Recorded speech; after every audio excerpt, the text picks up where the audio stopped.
श्रावण महिन्यातील पवित्र असा नागपंचमीचा सण, हा सण राज्यामध्ये मोठ्या उत्साहात साजरा केला जातो आणि विशेषतः नागपंचमी हा सण महिलांचा सण म्हणून ओळखला जातो।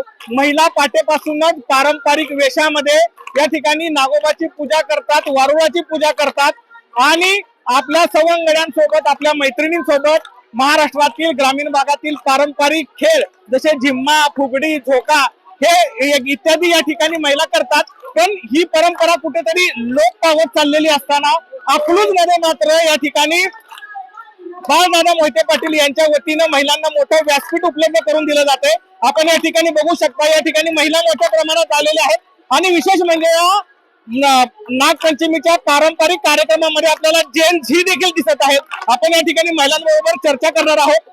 मला सांगा, कसं नियोजन आहे? आज हजारो महिला या ठिकाणी एकत्र येऊन हा सण साजरा करतायत।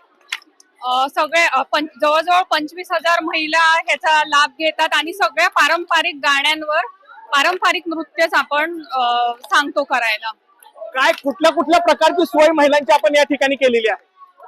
खूप छान केलेली आहे। तुम्ही बघू शकता वॉटरप्रूफिंग हे मंडप आहे, परत खायचे स्टॉल्स आहेत आणि झोका आहे, परत बाकीचं महिलांसाठी किंवा सगळ्या लोकांसाठी औषधोपचार, ॲम्ब्युलन्स आहे आणि बाउन्सर्स वगैरे ठेवलेले आहेत। सुरक्षेच्या दृष्टीने काय उपाययोजना केली? बाउन्सर्स आहेत महिलांच्या सुरक्षेसाठी।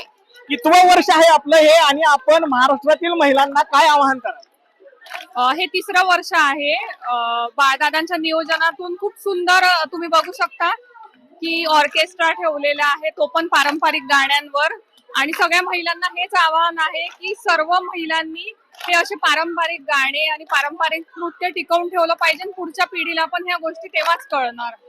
आपण या ठिकाणी बघू शकता जेन झी देखील सामील झालेले आहेत या पारंपरिक कार्यक्रमामध्ये।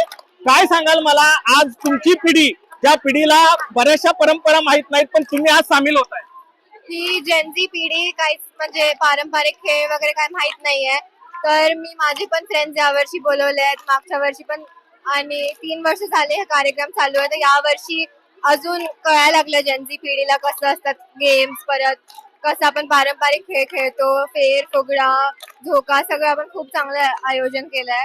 तर माझे सगळे फ्रेंड्स झाले, सगळे जेनझी लोक पण आले। सध्याची जेन झी ही सोशल मीडियावर जास्त ऍक्टिव्ह आहे, तर ही परंपरा जोपासण्यासाठी सोशल मीडियाचा वापर करून आपण काय करणार आहात का, की जागृती झाली पाहिजे? हो, आपण नागपंचमीचे हे सगळे व्हिडिओज टाकू शकतो की लोकांना पण कळेल कसं सेलिब्रेट करतात, कसं आपण ट्रेडिशनल वे मध्ये कसं लोक ड्रेसअप करून येतात, तर ह्याची पण माहिती लोकांना कळेल जर आपण रील्स वगैरे टाकले तर। कारण की खूप बरेच लोकांना माहित नाही कसं खेळतात, काय खेळतात, आणि एस्पेशली माझ्या एजचे तर कोणालाच नाही माहिती। तर नक्कीच आपण पाहिलं की या ठिकाणी प्रत्येक पिढीच्या महिला या ठिकाणी या नागपंचमीच्या सणामध्ये साजरा झालेल्या आहेत आणि कुठंतरी नागपंचमीचा पारंपरिक सण अकलूज मध्ये सध्या मोठ्या उत्साहात साजरा होताना आपल्याला दिसत आहे। अभिराज उबाळे, लोकशाही मराठी, अकलूज।